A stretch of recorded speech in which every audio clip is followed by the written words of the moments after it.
बिस्मिल्लाहिर्रहमानिर्रहीम। अस्सलाम वालेकुम दोस्तों, एक नई वीडियो के साथ हाज़िर है। चलिए अपनी वीडियो स्टार्ट करते हैं। जैसा कि आपको पता है कि आज की वीडियो जो है वो एक पिक्चर एनालिसिस है।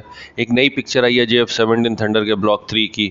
बेसिकली दो पिक्चर्स आई थी, एक इससे पहले पिक्चर आ चुकी हुई है। उस पिक्चर के अंदर इतनी ज़्यादा चीज़ें को विजिबल नहीं थी, जिस वजह से उसका मैंने कोई पिक्चर एनालिसिस नहीं किया। लेकिन ये जो तस्वीर आई है ये बहुत ज़्यादा क्रिस्प है, शार्प है और इसके अंदर बहुत सी चीज़ें जो है वो विजिबल है। चले पहले बात कर लेते हैं इस नई तस्वीर के ऊपर। इस नई तस्वीर के ऊपर जो सबसे बड़ी दो तीन नई विजिबल चीज़ें हैं वो तो एक, आप सबसे पहले इसका देखें नोज कोन। इस जहाज के नोज कोन को देखते हुए मैं ये कह सकता हूँ कि ये वाला जो प्रोटोटाइप है JF-17 थंडर के ब्लॉक 3 का, ये एक पुराना जहाज है जब इसके ऊपर रेडार नहीं लगाया गया था।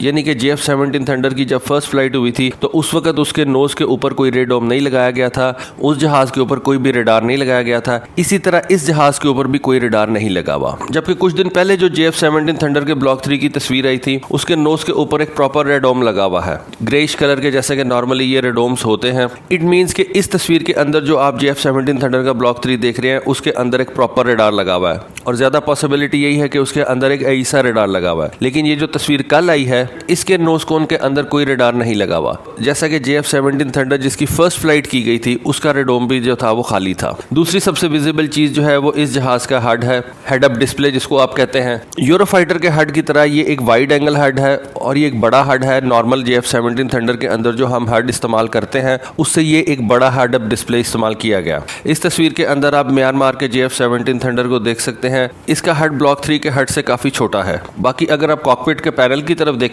तो उसमें ऐसा लग रहा है कि ये थोड़ा सा स्लीक है। पॉसिबिलिटी यही है और समझा भी यही जा रहा है और काफी एनालिस्ट भी यही कह रहे हैं कि इस जहाज के कॉकपिट के अंदर एक सिंगल लार्ज MFD लगाई गई है। इससे पहले जो JF-17 थंडर थे उनके अंदर 3 लार्ज MFDs लगाई गई थी, लेकिन अब समझा यह जा रहा है कि जिस तरह से अब तमाम नए जहाजों के अंदर एक सिंगल लार्ज MFD जो है उसको लगा दिया जाता है और उसी के ऊपर पायलट जो है वो वर्किंग करता है, इसी तरह इस जहाज के ऊपर भी जो है वो एक सिंगल लार्ज MFD लगाई गई है। उसके बाद तीसरी चीज जो मुझे नजर आई है वो इस जहाज के वर्टिकल टेल के ऊपर ये आप देख सकते हैं कि ये ECM पॉड लगा हुआ है। खैर इस तरह का ECM पॉड जो है वो JF-17 थंडर के फर्स्ट ब्लॉक में भी लगा हुआ था, लेकिन उनमें से किसी के ऊपर भी आप ये जो दो चीजें देख सकते हैं ये बेसिकली रेडर वार्निंग रिसीवर है या मिजल वार्निंग रिसीवर, इनको आप कह सकते हैं। दोनों चीजें अलग होती हैं, रेडर वार्निंग रिसीवर अलग होता है, मिजल वार्निंग सिस्टम अलग होता है। पॉसिबिलिटी यही है कि हो सकता है इनमें से एक जो है वो रेडर वार्निंग रिसीवर हो और दूसरा जो है वो मिजल वार्निंग रिसीवर हो। सर्टेनिटी से कुछ नहीं कहा जा सकता, लेकिन हो सकता है कि ये दोनों जो है ये रेडर वार्निंग रिसीवर हो या हो सकता है कि इनमें से एक रेडर वार्निंग रिसीवर हो और दूसरा जो है वो मिजल वार्निंग रिसीवर हो।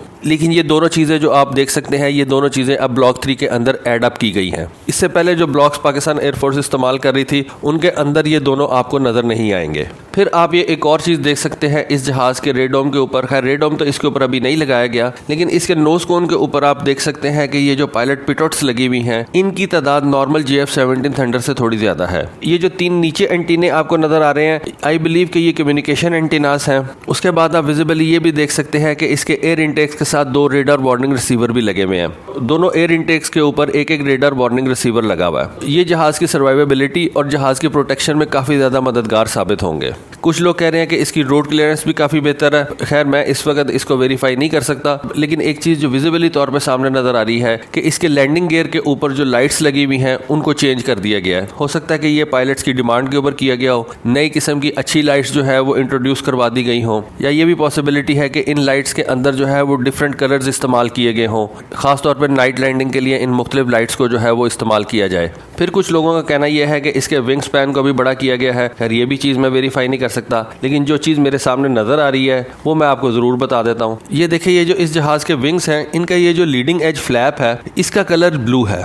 इससे पहले जितने भी हमने JF-17 थंडर देखे ब्लॉक 1 और ब्लॉक 2 के जिनका अभी पेंट नहीं हुआ था उनका हम देख सकते हैं कि उनके जो लीडिंग एज फ्लैप्स हैं वो ब्लू कलर के नहीं है बल्कि वो भी येलो कलर के होते थे। और ये जो कुछ दिन पहले तस्वीर आई थी इस जहाज के ऊपर भी हम देख सकते हैं कि इसके जो लीडिंग एज फ्लैप्स हैं वो भी ब्लू कलर के हैं। तो ये क्या रीजन है कि ये जो ब्लॉक 3 है इसके लीडिंग एज फ्लैप्स जो है वो ब्लू है और इससे पहले जो ब्लॉक 1 और ब्लॉक 2 के JF-17 थंडर होते थे उनके जो लीडिंग एज फ्लैप्स थे वो येलो कलर के ही होते थे। मेरा ख्याल है कि JF-17 थंडर के इन लीडिंग एज फ्लैप्स के ऊपर इन्होंने कुछ ECM पॉड्स वगैरह जो है वो इस जगह पे लगाए हैं।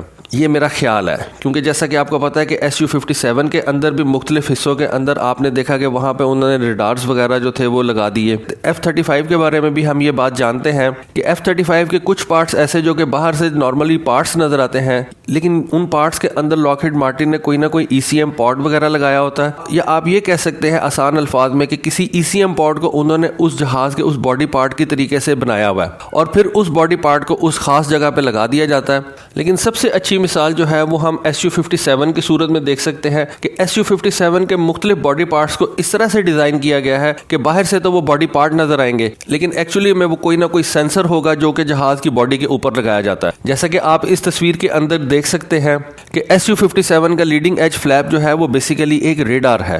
SU-57 की टेल के अंदर भी आप देख सकते हैं कि ये उन्होंने कोई इसके अंदर सेंसर लगाया हुआ है। उसके बाद आप ये देख सकते हैं कि ये साइड के ऊपर उन्होंने N036B एक रेडार जो है, ईसा रेडार जो है वो इस साइड के ऊपर उन्होंने लगाया हुआ है। अब देखने को तो ये एक बॉडी का हिस्सा है, लेकिन यहाँ पे उन्होंने बेसिकली इस बॉडी पार्ट की जगह एक ईसा रेडार फिट कर दिया हुआ है। इसीलिए यहाँ पे मैं ये कह सकता हूँ कि ये जो JF-17 थंडर के ब्लॉक 3 का जो लीडिंग एज फ्लैप है, ये बेसिकली काम तो as a leading edge flap ही करेगा, लेकिन हो सकता है कि इसके अंदर उन्होंने कोई ECM पॉड या कोई और सेंसर जो है यहाँ पे उन्होंने लगा दिया हो। उसके बाद आप इस जहाज की रेयर हॉरिजॉन्टल टेल जो है उसको भी देख सकते हैं कि ये कुछ हिस्सा जो है वो येलो कलर का है और थोड़ा सा हिस्सा जो है वो ब्लू कलर का है। पॉसिबिलिटी है कि ये जो JF-17 थंडर के ब्लॉक 3 की जो हॉरिजॉन्टल रेयर टेल है इसका साइज बड़ा कर दिया गया हो, या इसके ऊपर भी उन्होंने साइड पे कोई ECM पॉड या आप कह सकते हैं कि कोई सेंसर लगा दिया हो, जिस वजह से इसका कलर जो है वो ब्लू रखा गया है। फिर जैसा कि मैंने आपको इस वीडियो के स्टार्ट में बताया कि ये जो JF-17 थंडर की नई तस्वीर सामने आई है, इसमें जो जहाज दिखाया गया है वो बेसिकली एक पुराना प्रोटोटाइप है ब्लॉक 3 का, क्योंकि इसके अंदर मैंने आपको बताया कि कोई रेडार नहीं लगा हुआ। दूसरी चीज़ ये कि इसके एयर इनटेक के चिन के ऊपर आपको कोई भी पॉड नज़र नहीं आ रहा, लेकिन ये बात हम जानते हैं कि ब्लॉक 3 के अंदर एयर इनटेक के नीचे एक चिन पॉड जो है वो लगाया जाएगा, लेकिन इस जहाज़ के ऊपर कोई भी चिन पॉड हमें फिलहाल नज़र नहीं आ रहा। इस वजह से मैं ये कह सकता हूँ कि ये एक पुराना प्रोटोटाइप है JF-17 थंडर के ब्लॉक 3 का। अब एक जो बड़ी मेन चीज़ इन दोनों तस्वीरों के अंदर हमें नहीं नज़र आ रही वो इस जहाज़ का इंजन है। कहा यह जा रहा है कि JF-17 थंडर के ब्लॉक 3 के अंदर चाइना ने अपना इंजन जो है वो लगाया और अपना इंजन लगा के भी चाइना ने इस जहाज़ को टेस्ट किया।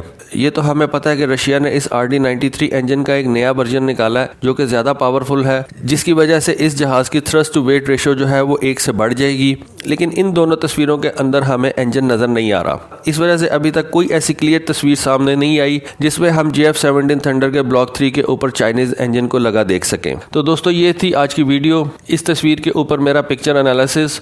होपफुली आपको ये पसंद आया होगा। और भी कोई ऐसी चीज़ इस जहाज़ के अंदर आपको नज़र आए जो मैंने इस वीडियो के अंदर कवर नहीं की तो प्लीज़ मुझे कमेंट सेक्शन में ज़रूर बताइएगा। होपफुली आपको आज की वीडियो पसंद आई होगी। आज के लिए बस इतना ही। Thank you. अल्लाह हाफिज़।